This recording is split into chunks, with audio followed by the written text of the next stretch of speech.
Hello there and welcome to another Triplo AI video. Today I'm presenting you version 2.5.0 for desktops, and we have a lot to talk about. So without further ado, let me jump right into it. So the first thing is that we closed the beta for training. So now, from now on, training, each mine holds 200,000 tokens. This is a very, very large amount of tokens that you can add to your brains. It's equivalent to like 2 full romance books.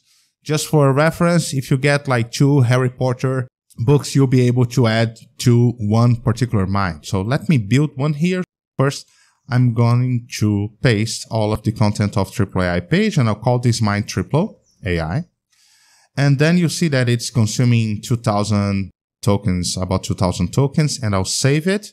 Bear in mind that if you add all at once 200,000 tokens, it may take up to 10 minutes for your mine to be filled. Here I have my Triplo AI mine. I can activate it or directly on the main UI. And I also can add more content to it. Let me add it here. So I'm copying and then I'm adding some more 13,000 tokens. Notice that the window for updates is still 8,000 tokens. We are working on it, and this will be smaller on the next versions. Anyway, if you save it here, now you have a larger mine for your Triplo AI, in this case, content. So it's amazing. Very, very good. The second thing is that the cost for training is much smaller under the allowance now. It used to be paired with the chat or the prompting consumption, so 1-to-1.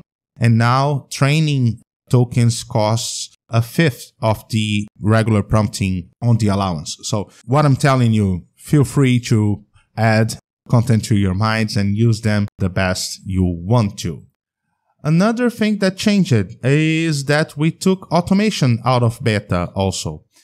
It was working properly from a long time. And what we added is this possibility of turning off confirmation on automation. Some of you asked for that, and now you can do it. If you just switch this off, automations won't ask you for anything. So let me try it.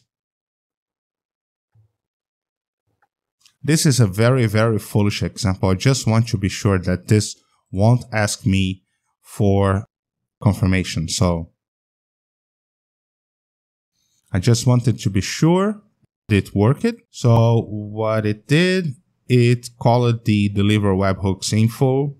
This was the name of the automation, and it delivered the webhook results to the webhook, and the name was Triplo AI. Okay, perfect. It's working. Some of you are doing very interesting things with automation. And if you want to share this with us, go ahead. We are thankful for that.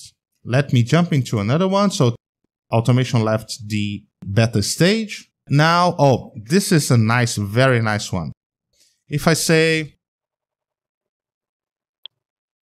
what you do in Rio in a 3-day trip, here I got my answers. And now if I jump into the chat history, you see that we fixed that damn naming. So now you can see a Rio 3-day itinerary. You can edit it. Okay. You can, I believe this is like generating automatically the naming for it. AI is kind of slow, which is kind of sad. Okay, this should be working. And you can also delete it. Another thing that we changed, we added the copy button directly under the prompting thing. So you may copy this or continuing a chat, and notice that now chat mode is activated. Another thing that we changed was the device management UI UX. You see that we have been playing with this quite for a while. What's important for you to know is that the first device that you activate is the admin device. It may be mobile or a desktop. And then for each new device that is added under your licenses, you have to either approve or deny it. And you also have the ability to revoke the devices. If I, for example, revoke this mobile device, this will be gone until I reactivate it there. And you also have the ability of activating syncing between devices. In this case, if I turn this off, nothing that I built on my desktop will be shared with the other devices, or I can select if I want to share or not. Another small improvement for you, but really major for us, is better error handling. So we have been getting many questions about errors coming from OpenAI or OpenRouter or token exhaustion or the inability to consume APIs from OpenAI mainly. We are addressing this on error messages in a very direct and complete way now. Another thing, we fixed a small bug that was creating a mess on when you stop the content. Cool. We added this new auto select models, and for that I'll have to activate my OpenAI key. Spare me a second.